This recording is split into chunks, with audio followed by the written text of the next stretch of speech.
Hello, and welcome to another one of our Open Hearth Community talks. We've talked on a couple of different topics in the past. The goal of this is to set up a central idea for discussion. I have some things that I'll go over, and then we open it up to the table to get some feedback on those ideas. We've done this for superheroes, we've done this for space opera, we've done this for mysteries, we've looked at particular games. We looked at Gumshoe in one episode. We looked at Legacy Life Among the Ruins. So we've done a lot of these different ones. These get edited into things for our podcasts. So I want to talk about cities today and cities in RPGs, like how we present them, how we explore them, what tools are out there for us to work with them. I love cities. They are probably my favorite conceptual thing in a TTRPG, fantasy, steampunk, whatever. I like running in urban spaces. I say this as a person who lives in the Midwest of the United States in a town that is city. It's 100,000, but it's also very spread out, that 100,000. We have barely a few tall buildings in our downtown. But I have lived in some urban spaces. I've lived in Baltimore. I lived briefly in London. I lived in Cairo. So I've had a little bit of experience with that, but not like a lot of people who actually live in a significant urban center.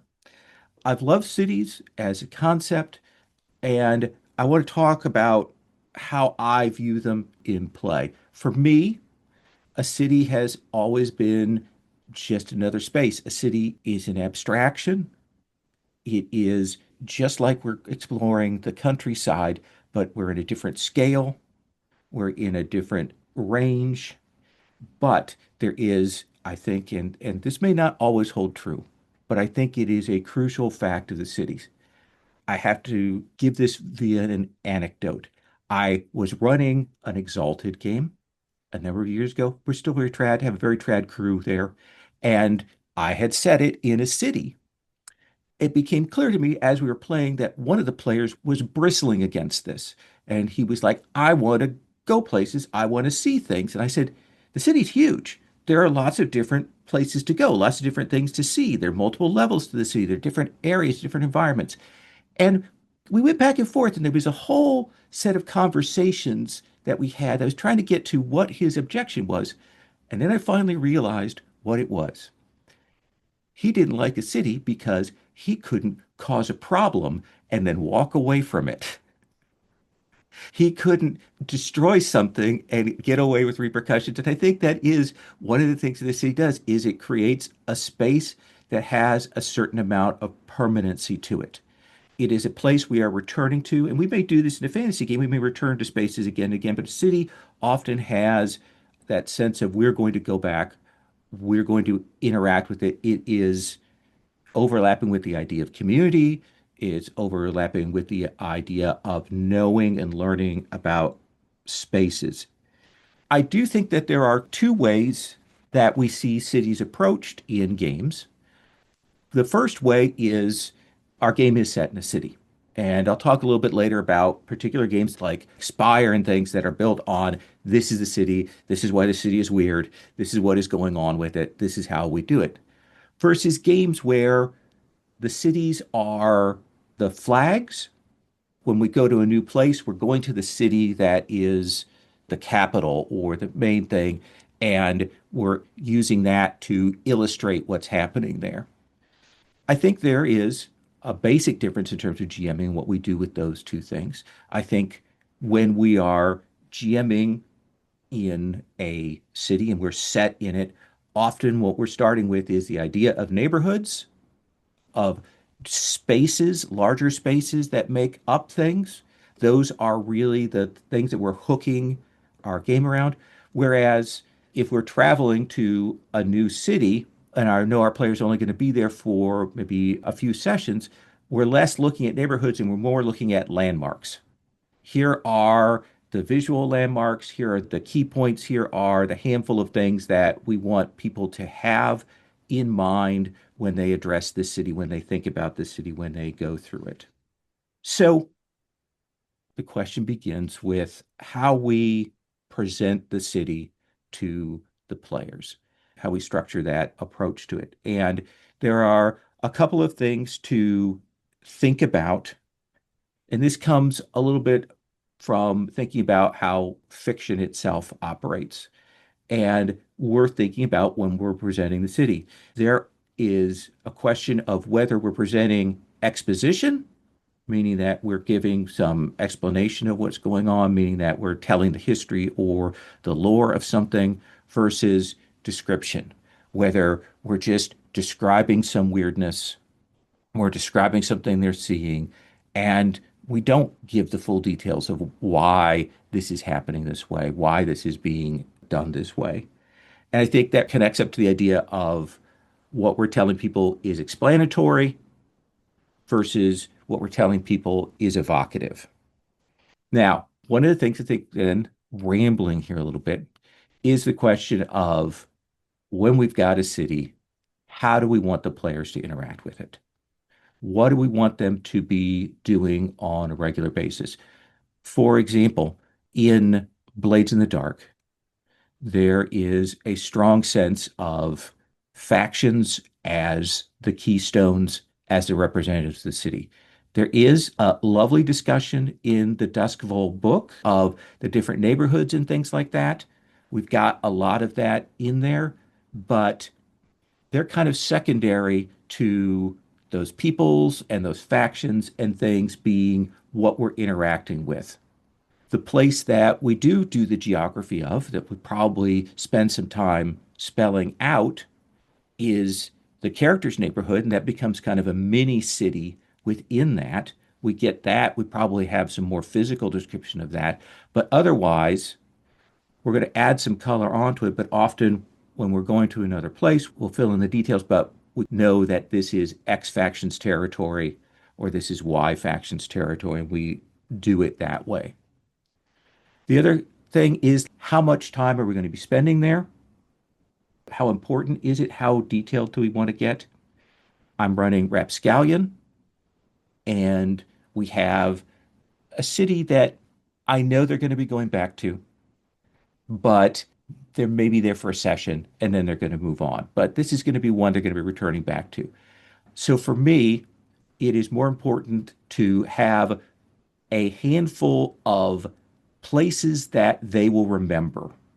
There is a Leaning Scholars Tower. There is a oracle up on the mountain. There are the docks that are filled with ships. There is a gambling house that is filled with weird people that is built into the island, into a cliff there.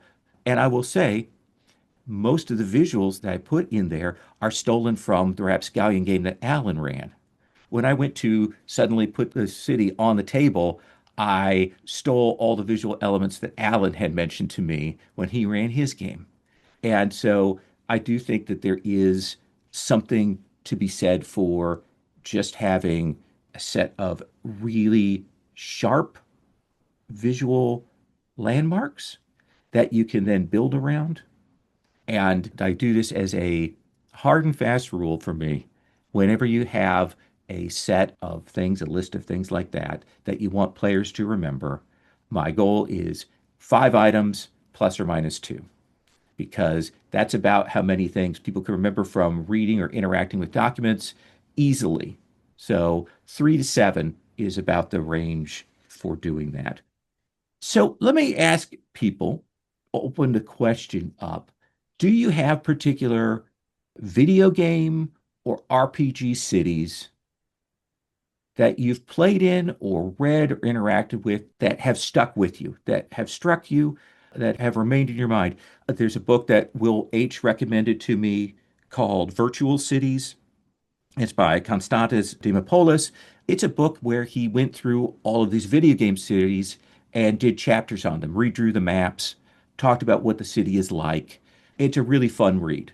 There's some design theory in there about why the city was built a particular way. So let me open up to the table. Neil?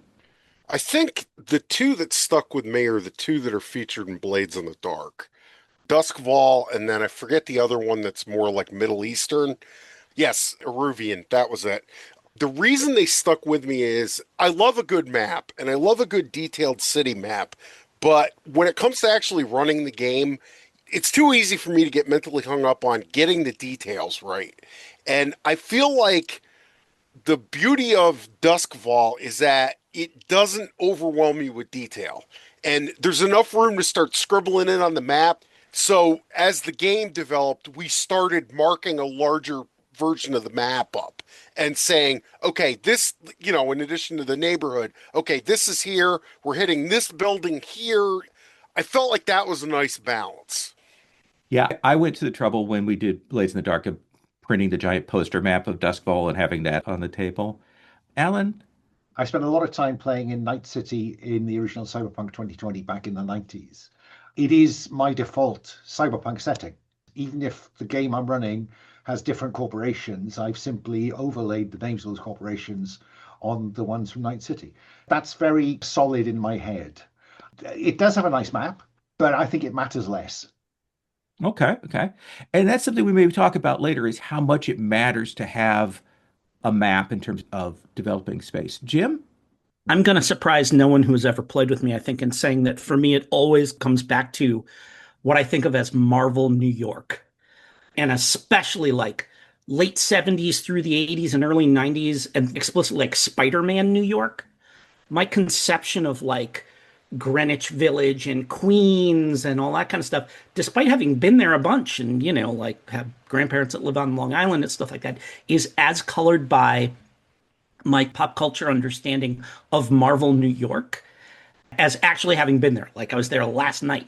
But in my head, I'm like, oh, Spidey would go between those two buildings right there as I'm walking through the city and stuff like that. And so that kind of colors everything that I do when I present stuff. Like I tend to think in terms of New York City, and like X Capes Hmm. certainly has that all boiled built right into it. And so overwhelming, certainly for modern stuff. And even when I go back and do fantasy stuff, Duskfall, I imagine I'm like, oh, this neighborhood in Duskfall is kind of like Chelsea, so I'm gonna color it that way. And kind of that's what the touchstone always is for me when I go back to that stuff. Awesome. Dominic? Our fellow Harvey Ian started a shared city at the start of last year, I think, last winters, and it was a mix of LA, but also with very like European Mediterranean influences. And it went through several games. Started with the setting for his run of Triangle Agency. Then we did, sorry to say, Street Magic with it. Then I don't know what he did with it, but I took it also for a game of Lovecraft-esque and a Slug Blaster without the dimension running thing, where I basically touchstones were stuff like kids or Mallrats, no, clerks, these kinds of media. And there was something I really loved about having a city that is built and expanded by the community, particularly if it starts with a game like, sorry, did you say Street Magic? And then everybody can take it, move it in the direction that they wanted. Also, for some reason, there's something magnetic about LA, because I was also thinking about now that I'm playing the new vampire Hmm. game, and there are many reasons why it's not as good as the old one, but the main reason is that the setting isn't as thick as the Santa Monica setting was. Hmm. It's so gothic in a way, but sunny gothic, which is really, really interesting. Even at night, it's somehow sunny gothic. It's interesting you mentioned Vampire because this comes out late 80s, early 90s. Vampire does. But previous to this, we had had some city source books. Lankmar, just reading in the Designers and Dragons book, is one of the first really thick description fantasy city source books. And then we had, I think, 85 is when the New York book for Marvel comes out. But it is Vampire that really goes, we're going to give you Chicago by night. Yeah. And we're going to make that a cornerstone. Yeah. It's one of the few games. The only other one I can think of right now would be Shadowrun, that has a dedicated source book for Berlin. Yeah. Berlin is Yeah. such a weirdly underplayed city. Yeah, in fact, the new US edition of Shadowrun is the Berlin edition. It is literally that is the Berlin stuff is baked right into that rather than the old classic Seattle. Mm. Anybody else, other cities that have stuck with you, video games or RPGs or otherwise? Alan has held up a copy of Pavis, which is one of my favorite supplement from old RuneQuest. It's a great city because it is a small desert city in this valley of Prax. There's a big river that goes through it. It's a beautiful little ruined city, but beyond it is this giant enclosed fallen city, the big rubble. That is where people go in and explore dungeons and people live out there. It's a great concept. It's a brilliant hook. And that city, I have run years and years of games there in too many different systems. What Uh, set me thinking about that was Robbie mentioning City of Sanctuary, oh which yeah, is brilliant because it's contained, but it's got a lot going on in it. yeah. Puckett, This is one that Jim will probably recognize. Opal City from Starman. It's one of the coolest designed cities I've seen anywhere. It's very distinct, it's very stylized, it's big enough to get in trouble, small enough to have repercussions follow you. yeah, so visually distinct from anything else in the Mhm. DC universe. When it came out, as you say, Art Deco. Ethan, how would you describe China, Mia, I'm going to say Miaville. How would you describe some of those cities? Some of them are actually set in London or like a slightly alternative version of London. But the first book of his that I read was there's a city called New Crabuzon, which is, I think, based on London. But it is, I think a lot of the inspiration for Dusk Bowl must have come from it. It's like weird London with a sort of steampunk tech level and magic and multiple species all crammed together and not getting along super well, but well enough to live in the same city. And it's just the names are so brilliant because they are exactly what that thing would be called. You know, they some of them make no sense in a way that names make no sense in the real world. Hmm. It's very lived in feeling city. His vision of the city is also very distinct because this is a person who is a strongly avowed Marxist. Mm-hmm. And he has a very different take on the sociopolitical and cultural elements that are happening in those cities. It's always a view from the bottom. Hmm. When you see the people with like high positions in government or something, it's just briefly and it's rarely from their point of view. Yeah. Dominic just hit on a question I was just about to address to Ray. A lot of the cities that we get presented in these games are very Western, very medieval modeled things. Ray, can maybe talk about how these places do or don't convey non-Western cities and how you have some brilliant stuff written in Apocalypse Keys, that initial starting module scenario that deals with an urban space that's very different than I think a lot of people have encountered. I think before I talk about what I wrote for Apocalypse Keys, I do want to point out that for a Filipino, it's when we play TTRPGs, we will often play in mediated Hollywood, Vancouver, New York, right? Where there are more alleys than there actually are. And this is fantasy New York or something similar. I remember when we first started playing Masks and it takes place in Halcyon City, we really struggled to imagine what the city is like. Part of it was the depressing, oh, we can't imagine a Manila that has superheroes in it because how would the corrupt political people exist if heroes were here? So we had to set it in imaginary mediated Canada when we were playing Halcyon City. But yeah, so that's something I've always struggled with. I've always liked trying to run my games in a local city, but it's hard to get that across to Western players, understandably, right? Hmm.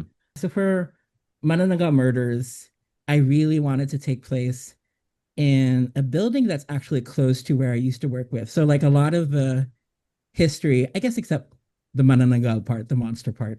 As far as I know, As far as you that's know. not true. I made that up, I think. But the building, the exact history of it being there since the 70s, it was meant to be a place to like help people, especially those experiencing poverty, but it's falling apart. These things I know about because I've interviewed and worked with a lot of people who lived in that building. And so a lot of it was based on like there really are about 10 people in each apartment. The building really is falling apart. The elevators don't work most of the time. So I really just tried to infuse that as much as possible. And I really tried to make the building as, I mean, it's really cramped in real life too, but I really tried to cram it with life as much as possible so that the GMs wouldn't feel pressured to go outside of the building. Like there's Hmm. already enough happening inside the building that they can get a full sense of the locations and the place and still feel pretty confident about running it. But also, the Philippines is subject to a lot of like poverty hunters, people who want to take spontaneous photography, street photography, and create this poverty porn so they can win photography awards. So that's why one of the characters is based on that kind of travel influencer type that I wanted to highlight. Every time I run and I go murder, something horrible happens to that character. I'm sure it's a coincidence, but yeah. One of the things is that I love about that is that building itself is a city. I mean, it's a community. Mhm. It's a set of space that players have to travel to the different layers, to the different levels. They can go back and forth, and there's a different vibe, a different neighborhood on the different layers, and that module really does sell into that. So I think that's an approach that you can have in terms of we go from a smaller city to a neighborhood, a bigger city, out to the city itself there. Dominic, you were saying for as a European that you're also working through the mediated models in some ways, the Yeah, visuals that we get, absolutely. I ran your mystery in Barcelona. until we have faces. Exactly. I ran that one and I've been in Barcelona like 20 years ago. And I noticed when I ran that, and from there I went to the one that is set in Albuquerque, that there was a noticeable shift from a city that I have experienced before, and that is European. It's 3,000 kilometers south of where I live. That is like attainable by car to a city that I only know from Breaking Bad. There was a huge shift in, and also in the little details that I then had to read up on, like what swamp coolers are. We don't have swamp coolers in Europe. And also how the architecture does with the city and how you deal with comparable climate situation, where it's also like hot all Hmm. the time. And you have to deal with that. Another thing that where I was stumbling about my own ignorance was in that module, there's mention of a monsoon. And I was like, oh, that's some fun bit of anti-colonialist writing, putting a monsoon in the US. And then I read up on it and I learned that there are monsoons in the US. But these are things that you just don't know because why would I read up on it unless I play there? So I learned something of the real world by playing Apocalypse Keys. So that's great. There are cities in the US I can't understand how they operate, like Houston. Houston is a city that has no zoning laws. And so you can put anything anywhere. And it also floods wildly. And so when I watch some things on Houston, I don't understand how this city can operate. I do not understand how it can be a city in the way that it has been structured. But I want to talk about some techniques. Let's say we're in a city, we're presenting a city. I want to talk about a couple of things that are important to me for presenting cities, and then I want to ask and solicit from you things that are important. One of the things I think that gets overlooked sometime is colors. This is a thing that I didn't think that much about until Fraser wrote The Veil. And The Veil strongly suggests that when you run your game, you think about visual motifs, you think about colors. And I think that that's one of the sets of sensory details that is really fun.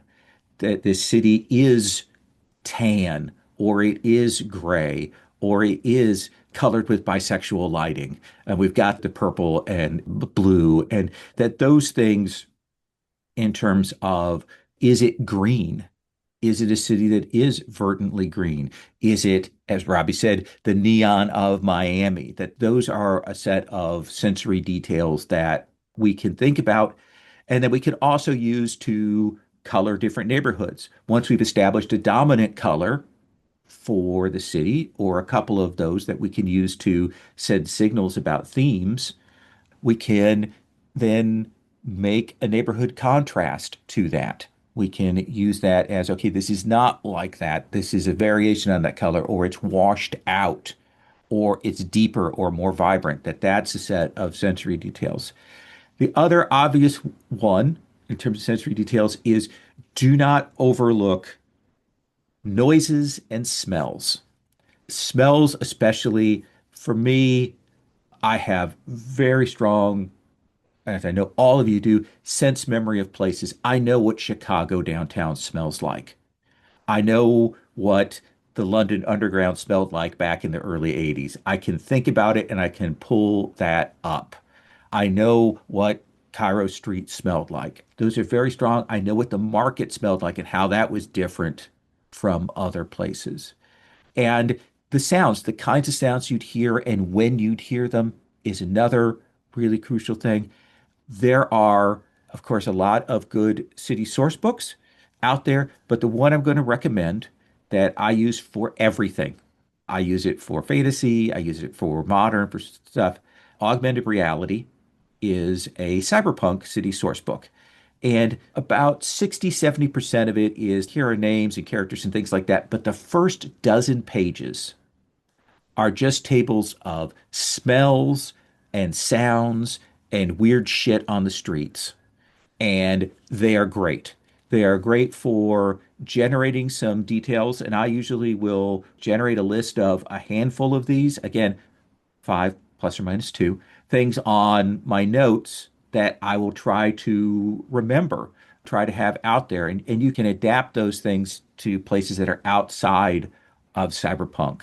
It's not ammonia. Now we're smelling brimstone if we're doing it in a fantasy version of that. So I think those are really important. The last one I'm going to say before I want to open it up is this is connected to that idea of the smells and other descriptors is think about what the food is.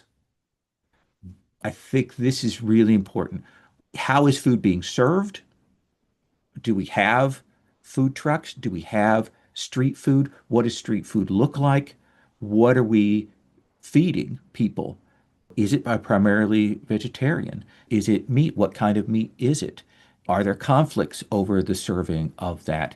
What kind of spices are we getting? There's a very different spice profile for German foods, the warm spices, cardamoms, that kind of thing, versus more Indian spices versus no spice of British. They're very different kinds of things there. I'm trying to cast shade, and Alan's not even giving me that when I throw that shade onto British food. But I think that's a really interesting thing because, especially if you're doing a game where players are moving from city to city and the cities become the hubs, describing what they're dining on is a really good way to say this is different. Or if they are in a city and they live there, it's a good way to mark out something as a particular cultural enclave.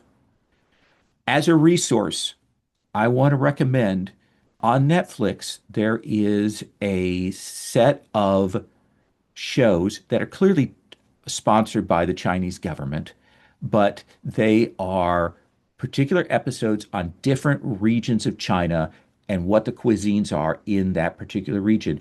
And they are vastly different. Each one, the techniques, what they're drawing on, how they're cooking, all of those things are vastly different. And it is a fascinating way to think about how you would present that, what you would tell people, how you would establish those things. So, what are other things that we can do in that range, techniques that we can draw on, things that we can present that you think are useful for presenting a city? Bobby?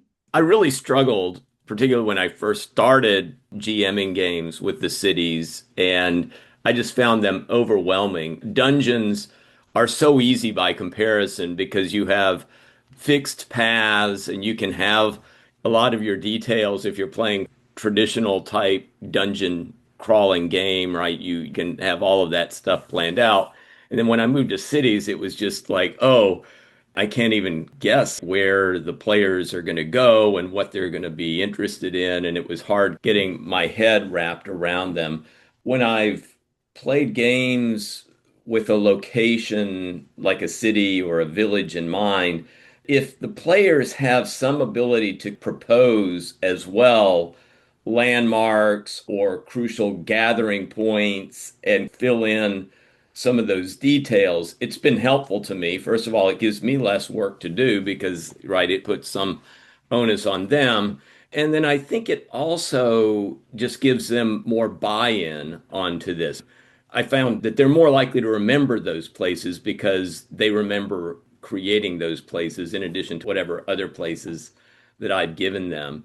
Games like Fiasco were very useful because Fiasco, a lot of times, those are set in cities, and part of the initial portion of the game is not just inventing the characters, but right, it wants you to start thinking about crucial places where scenes will occur. That was useful to me. Also on a smaller scale, but Beyond the Wall, which is set in a village, but while you're doing the character creation and Beyond the Wall, and it wants you to have a map of the village on a whiteboard or if it could be a piece of paper, but during specific points in the character creation, there are points where the different players need to be proposing specific places that go on the map. Yeah, it is a place where paint the scene, especially if the GM frames up a little.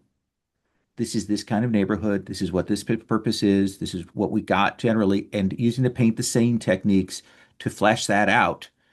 Because especially if you're playing in a set city for a while, you're going to build up those details, and people are going to remember them, and you're going to essentially reincorporate and draw further on those.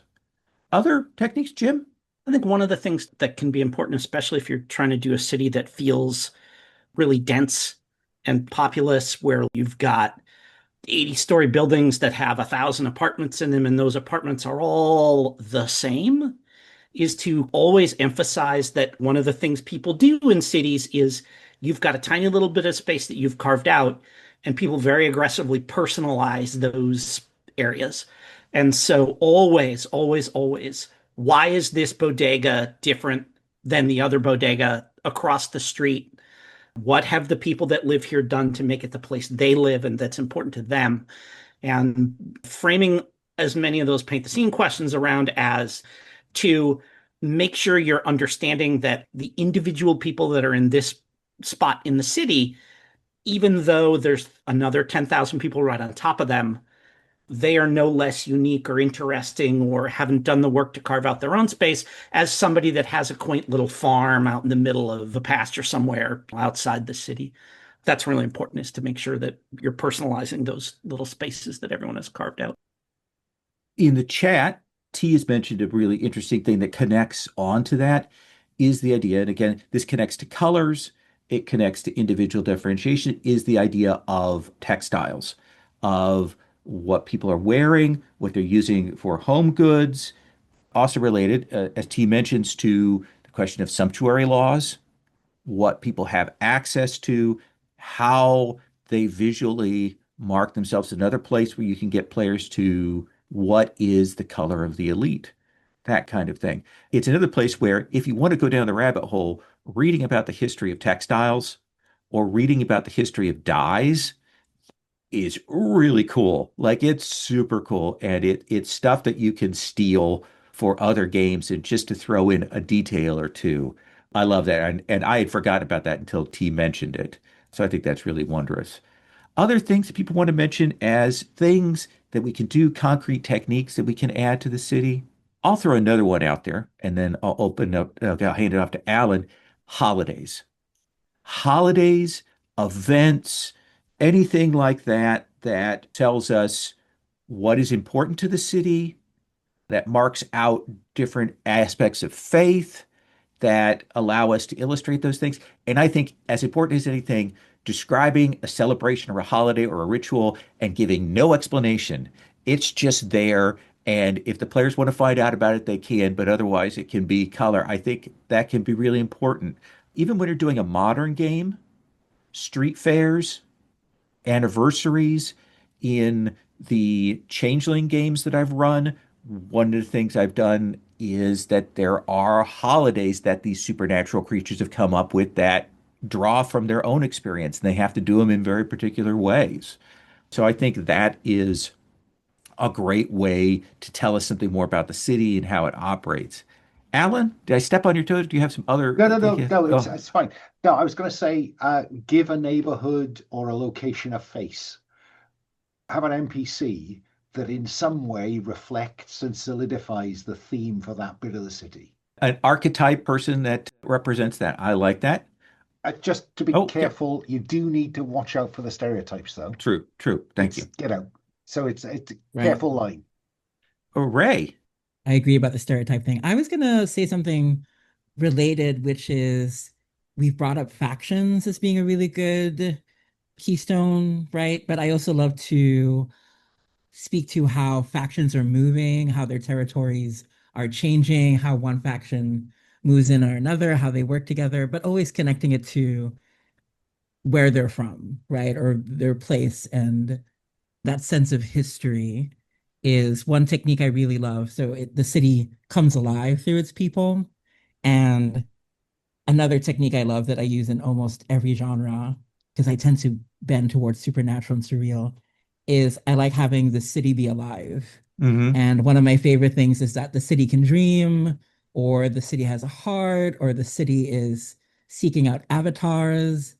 I like being able to like give a voice to the city in some way, right? To cheat and really make it a character, basically, is one of my favorite techniques. I want to add on, and then I want to throw a pocket here, asking players, how do you know that this is this faction's territory? Do we see people dressed in a particular way? Do we see graffiti? Do we see markers? All of those kinds of things. I think that what you're saying about factions and showing those is really, really a fun and Mm, interesting hook there. mhm. Puckett? Districts. You're not going to have an industrial district right next to the university district, most likely. The industrial district certainly isn't going to be next to the Tony neighborhood where the wealthy people of an area live. So there's a lot you can say about that just in the transition from one district to another. It's worth thinking about what sort of thing goes on there. Is there organized crime in an area? Is there disorganized crime in an area? Is it street gangs? Is it politicking? Is it the kind of social game where if you don't know exactly the right mannerism to display at exactly the right time, that forever brands you as an outsider or someone of a lower social class or status, or someone pretending to be that? I'm a huge fan of districts and dividing cities up like that. And a good way to spatially map and to easily map on things. Hey, Jim, you mentioned the N.K. Jemisin book in the chat. Yeah, This is not one I've read, but I know people love it's it. Can you so talk good. about Oh what my it God, it's is? fantastic. Yeah. And what's the name of the book again? And tell us It why you think it's great. so it is called The City We Became, and it is about exactly what Ray was talking about. The idea that cities, when they become sufficiently rooted in human consciousness, just kind of as a concept, as an idea, as like everybody in the world understands what it means, what the word Cairo means, that they essentially manifest a consciousness that is then embodied in a person who is sort of a, I don't know if like if you guys have read The Authority and you know who Jack Hawksmoor is, it's like a dozen Jack Hawksmoors all over the world, each of them explicitly the avatar of the city that produced them. And those novels are about New York City achieving consciousness Hmm. and these people coming to realize that they are avatars, but that they are avatars of Manhattan, Queens, the Bronx, Staten Island, and Brooklyn. And maybe they don't all get along. And there's a situation where there's an invader that they have to come together to repel. And that's what it's all about, is essentially can they all sort of join together? But it's amazing, and it is tied deeply into the history of New York City. And there's when you talk about districts and neighborhoods and all that kind of stuff, it's all baked in there. And there's that novel, and there's a sequel in there, just utterly brilliant. And there's some of my favorite. I mean, if we want to call it like urban fantasy novels that I've ever read, and they're absolutely brilliant. That is amazing. I really So love that. Yeah.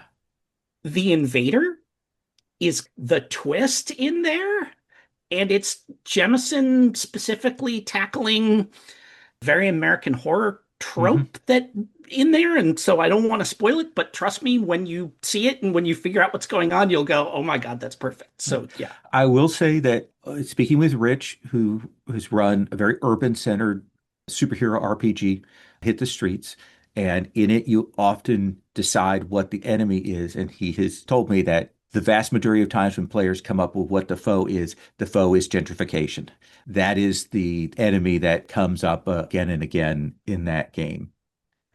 Another thing I'll mention is what the city has let fall apart, what the city has let decline. It tells us something about class structures. It tells us something about the age of the city, things like that. I love cities where they are so big that the middle is ruins, but they've just kept building outward. And so in the center, we've got this lost area. I love that as a concept. When we've seen that in real cities where they've just let portions go, where there has been a flight to other areas and it's gotten too big. Want to recommend a set of things to think about if you really want to run a city that gets some perspective on these things. There are a series of books, two series that are really good. The Time Traveler's Guide, they're fun. They're often generally about a particular country, a particular age, but they will settle in and talk about particular cities. There's a Time Traveler's Guide to, I think I want to say the Shakespearean era or Elizabethan era that is pretty good. I learned a thing that there were very specific roads that people came in from different areas of the countryside. And the inns that were set up were for people that were coming from those areas, and that you had these cultural districts that were set up to support people. Here are the people who've come from Cornwall, and here's the Cornwall area, and here's the inn where they all come to when they come to London. And that becomes a real hub. And that was something I hadn't considered. Another series that I want to highly recommend that actually hits on some non-Western things is 24 Hours in X. In particular, there's 24 Hours in Ancient Rome, there's 24 Hours in Ancient Egypt, but the one that is really cool is 24 Hours in Ancient China for describing a city that operates in a very different way with a very different set of bureaucracies. Particularly, I highly recommend reading about, if you can find historical books on non-Western cities, Japanese, Chinese, for example, or there's a great book on modern Mumbai that's out there. It's a great way to go, oh, this operates on a completely different scale than I'm used to, a completely different approach. Like if you read about how the ancient imperial Chinese cities operated, the logistics to keep these cities operating is monumental. And I literally mean monumental. The work that had to be done to change the geography and change how things worked and operated is stunning. So, managing our city. We've talked about this a little bit already, but things that we want to keep operating, that we want to manage in our city, factions, NPCs, rumors, events, happenings. There are a number of techniques that we can do to manage that, but I want to see if people have some suggestions on ways to do that. I love, and I have written a number of these random events for a city. I've written these for supers games and cyberpunk games and fantasy games, basically 100 events and then subtypes for those events. Like a sporting thing happens. And is it that there's a victory and people go riot? Or is there a betting scandal? Or is there a real struggle between the fans of the Reds and the Blues who are fighting in the arena? These are great because this is what I do. I will generate several of those. I will tell people about them. I throw them in at the start of every few sessions. They go out there to seed things. And then I wait to see what sticks, what players are drawn to, what they're curious about. If they ask further about things, then when we go to play, I'm going to talk about them a little more. I'm going to try to pull them into stories, seeding with random events to make the city feel like all of this stuff is happening, maybe more than you can possibly follow. But when players do hook on, we are going to dig deeper into them. Alan, you ask a question there. Does a game set in a city need formal faction moves or neighborhoods, or is a random event a simpler solution? What do people think about that? When you've seen factions operate in games, have people had good experience with that? I will tell you what I've done, and then I'll tell you why it hasn't worked. I have a set of tools that, first of all, I have some random generators, there's a character created factions. I get a matrix of factions, and I will put them on a row and column. And what I'll do is I have a list of this faction did this. This faction moved to attack this other faction, or this faction is trying to perform a ritual, or this faction is doing this. And I've got a set of like 14 possible things. This is all stolen from Greenlaw Varkith, which is a dungeon world setting from Magpie that has very formal, you actually do a faction turns thing, which is a little too much. But I will do this to generate a bunch of stuff. I do it too much. I like generating those things, but then it goes overboard. It is one of those cases where you should do that. You should figure out some factions doing some things, generate some random stuff. But again, just a handful and follow up on them and lean into them. I think that I have often overdone it. Alan, what has been your experience with factions in games? Because you, in the games that we've played, like the cluster, building factions is a key part at the start of the play. Yeah, I've oscillated. I tried writing faction moves for Jotunweird so that the kingdoms of northern Britain have interactions, but it detracts from the players. So when it came to the cluster, what I did was to come up with some random actions and objects for them so that at this point, this faction is interested in doing this. And then that creates a seed for when you're, as a GM, you're reacting to something that happens on their turf or with a player who's related to them. So some sort of, I don't think I can go entirely random in the sense you're describing, Hmm. because I want somehow for it to play into what the players want them to be doing. I don't want a random event to come up as a consequence for a player rolling six or less. It's about giving them enough body and enough motivation to drive some play or provide some hooks without necessarily rolling 2d6 at the start of every session to see what the faction has done. I'm curious how people have found the second edition of Urban Shadows and the way that it breaks down the city into districts, as Puckett was describing. You exist in that, and as I remember, there's a neighborhood move. I'm just curious whether that has worked for people. Has anyone played the Urban Shadows second edition? Can speak to that? I've played in it, but I was not the GM. So it was Jesse who was GMing. I know he would do those moves between sessions, and I do sense that it was work on his part because there was a lot for him to have to be thinking about. I really got a sense that with him, that wasn't something that would work in the middle of a session. Yeah, somebody says, mini game for the GM.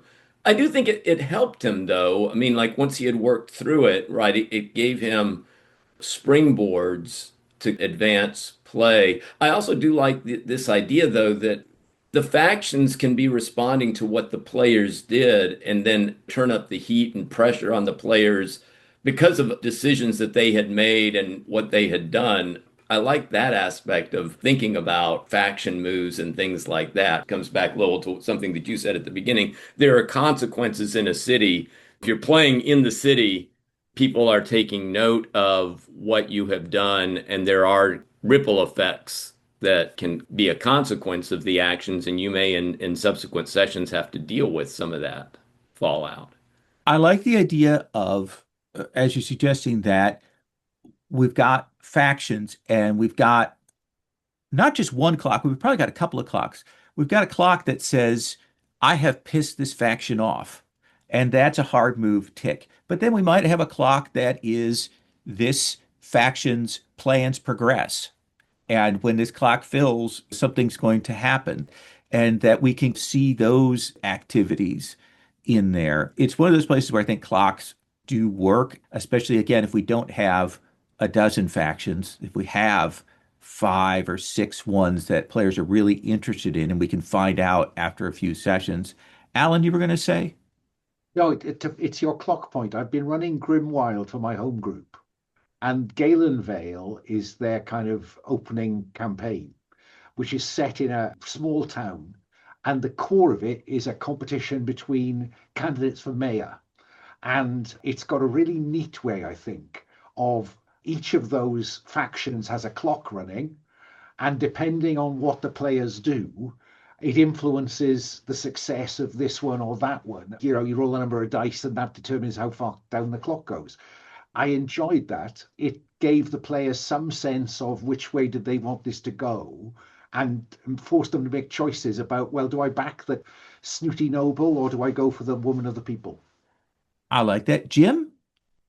I'm super curious when you pitched that game to them, did you say, and a big part of it's going to be this municipal election that you guys are going to participate in? Or like, did they join a fantasy game and then it turned out that this municipal election is a thing that they need to worry about? And I'm not trying to be flippant or like or anything like that. I mean, like, was it part of the pitch when you made the game? It wasn't. But if any of them listen to this, this is no offense, but it's fair to say that pre-pandemic, when we started playing together, my home group was pretty trad based. So when I pitched a game that involved clerics and rangers and magicians and paladins, they thought they were going to get D&D. They went for it on that basis as a change from my endless PBTA pitches. So would it be possible for them to just say, yeah, we don't give a shit. Whoever gets elected mayor, whatever, we've still got our swords and we're going to go do dungeon stuff. And so if they had just totally blown that off, it wouldn't have ground your campaign to a halt or anything. No, not at all. That's the background. And then the okay. module provides a number of different places and locale to do stuff. And it took them a while to realize, I think, that what they were doing was influencing the way that the community was thinking. And then they really got into it, I think, with impassioned speeches on the steps of the town hall. Because that's one of the things I think that we haven't necessarily talked about, which is the whole faction thing. I think it's important to level set before the game starts. Yeah. How interested in this stuff are you guys? Do you just want to be superheroes swinging around and whatever, and the mayor does their thing and stuff, and maybe you interact with them sometimes? Or do you want to be down in the trenches trying to get the zoning laws changed or something like that? Yeah. And to make sure that you're not doing a whole lot of work that they don't care about. And that's important in any game, but it's particularly important for this because you could put in a lot of work that they don't care about if you weren't doing that in advance. Having played with Rich, you learn what your players like or don't like. We're not putting a mystery game, or we're being very careful about how we're presenting the mysteries for Rich. In the same way with how much people are engaged with the factions or interested in them, how much they're interested in the idea of the factions versus how much they're interested in, hey, I like this dude or this dudette who's from a particular faction, and that's what they're really interested in there. I want to talk about a couple of tools that I think are interesting. One is collaborative city building in a really formalized way. There is, and I've done this several times, you can use Microscope to build a city together from the ground up. And when you do that, rather than there being eras, you set some premises and then we're building neighborhoods, and then we're building places within those neighborhoods. And then associated with those places, we have a rumor or a character. And that's what we do. I've done that several times, and it's been very successful.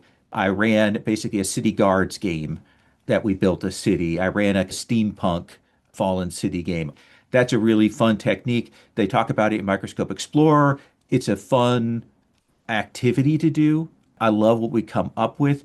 It's a fun GM activity afterwards to try and make these things coherent in a way that the timeline maybe isn't. So I think that's super fun.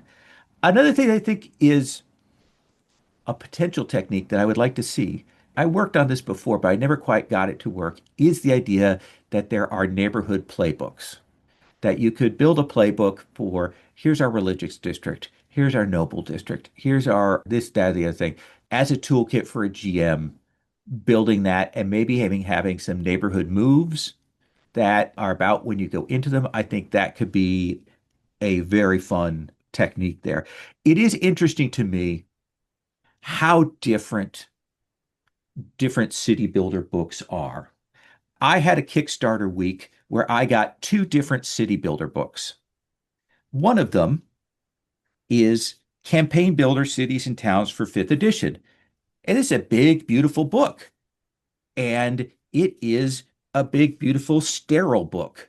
It is, here's a fantasy game, here's how you build the cities, here's how guilds work, da, da, da, da, da, da. I got that and I was like, ah. And then the next day, I got a copy of Into the Sescent Citadel. And this book is nuts. It is a particular flavor of wild, living city that's trying to eat you. It's in that OSR Mork Borgy kind of vibe. And it's amazing to me how distinct and how different those things are. So, what are city games that have a real flavor to them? What are games that have a city that really works? I want to talk about a couple of them, and then I want to open up for people. Spire is definitely one of them. That city is wild. It is a city that, through its every weird alley, strange class, tells us something about what it is.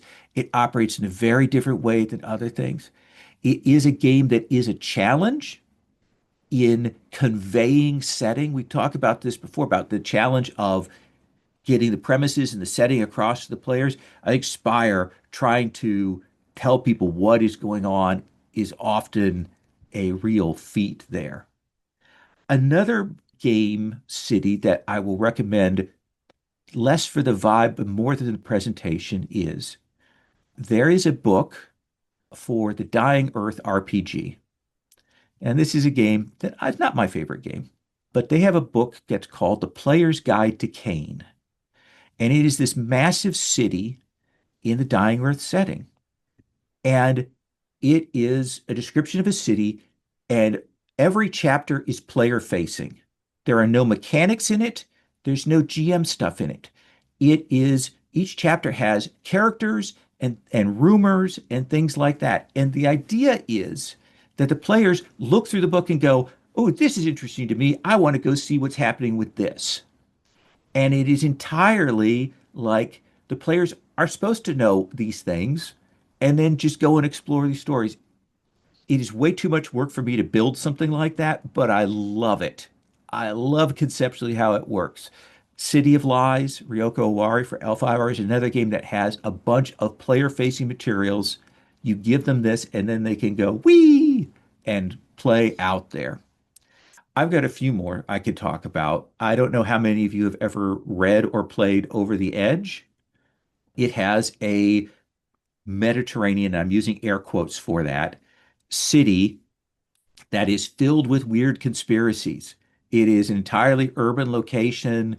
It's got alien Kerguelen people. It's got insane murder taxis. It's a dynamite wild setting that is entirely built around just that city. Anybody played anything or read anything that you liked? Alan? No, I mean, I'm just going to fall back on the stuff from earlier on. Night City, City of Sanctuary, Pavis, rich, exciting settings in which the players could do a lot of different things. Puckett and then Jim? Galgenbeck from Morkborg. I mean, Oh, it's a city that was built around a church, more or less, where these scrolls of prophecy are held and everything reels outward. It's the greatest city left. The world's ending, so it's probably going to be the greatest city that ever was, or at least the greatest city ever remembered, even though it's not going to be remembered for very long. It's the kind of place where you can have clerics rubbing shoulders with petty assassins and thieves and cut purses and whatnot.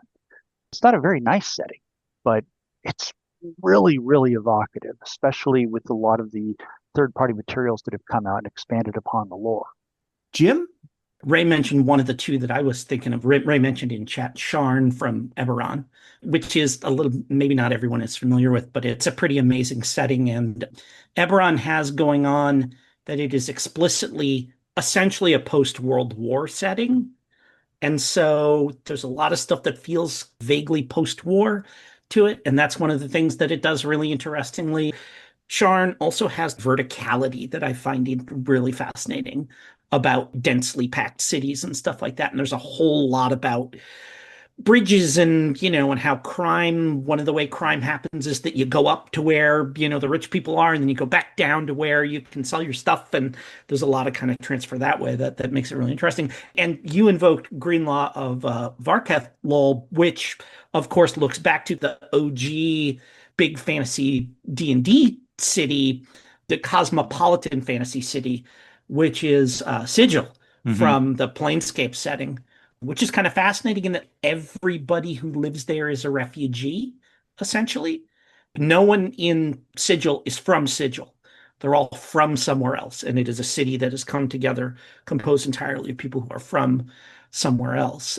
And the faction stuff is central to you play there because you're interested in faction stuff and not the other way around. But it's definitely, if you go back and look at some of that stuff, I mean, if only for the art to Oh, get yeah. some inspiration, it's a pretty amazing original setting. Sigil is particularly interesting because rather than sort of the Blades approach of we're our gang and there are all these other factions out there, one of the key conceits of that is each of our players are probably going to be from a different faction, and they're going to have very different agendas, and they're going to interact with very different groups. And I think that is a fascinating, very different vision of what play is about. Neil? Just worth mentioning that Jason Pitt did a couple different books that were set in Sigil with the serial numbers filed off, and one of them did use Blades in the Dark. Mm-hmm. But it was ruled by, rather than the Lady of Pain, the Silent Regent, aka TSR. I thought was cute. But Yeah, a couple of different versions of that. Really striking materials from Jason there.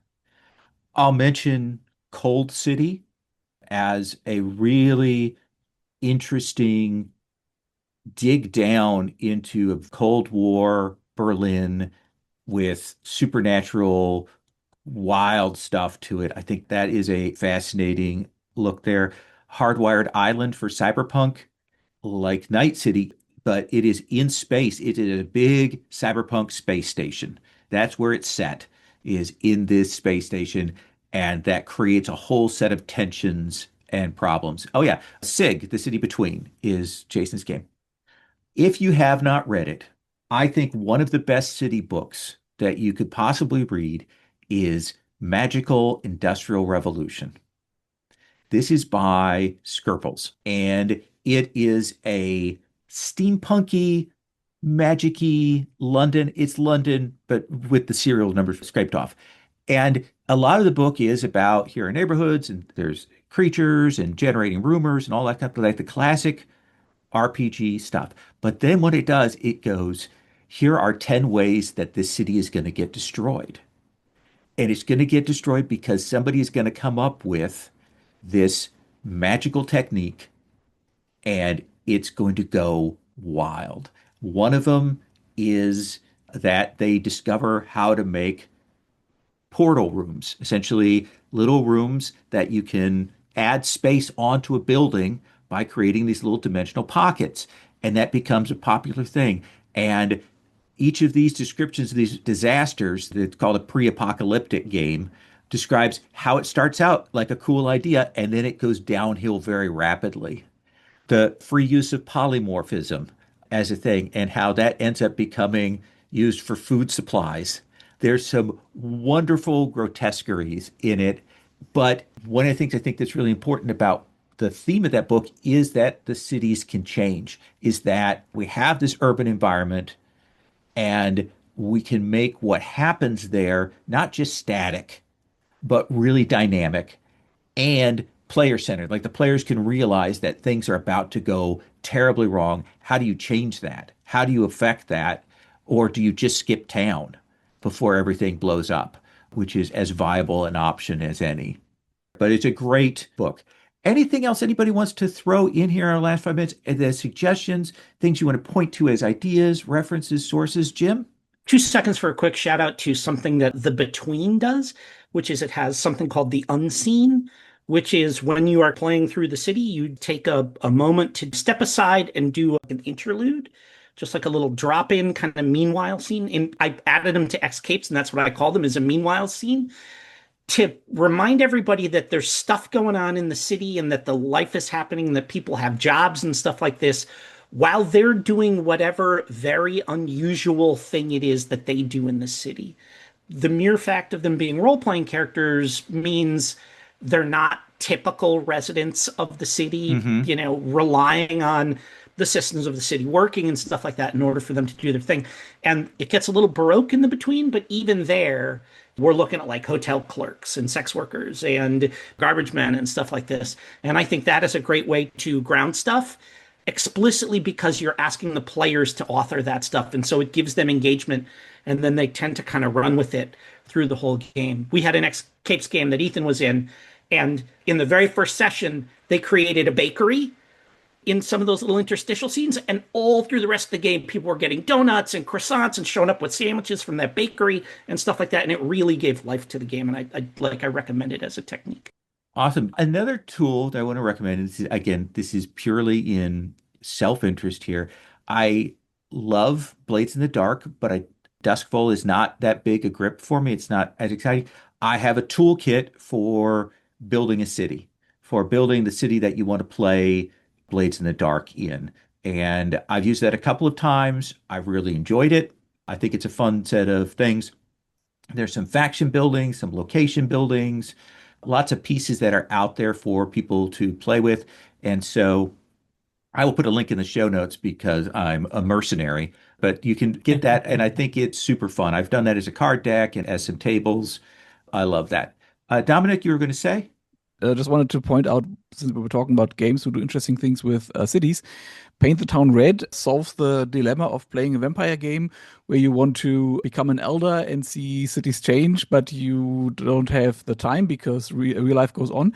Solves the problem by designing the game loop in such a way that you are forced by the rules to fuck off every elder in the city and the powers that be so that they run you out of the city within 3, 4, maybe 5 sessions.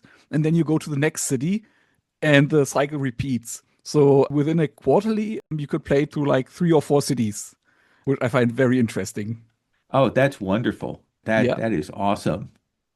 There's a mention of Assassin's Creed in the thing. I think Assassin's Creed, the cities there, especially the Renaissance trilogy stuff, there's some beautiful things. I haven't played Assassin's Creed beyond like 5 minutes where I was like, this is not my speed.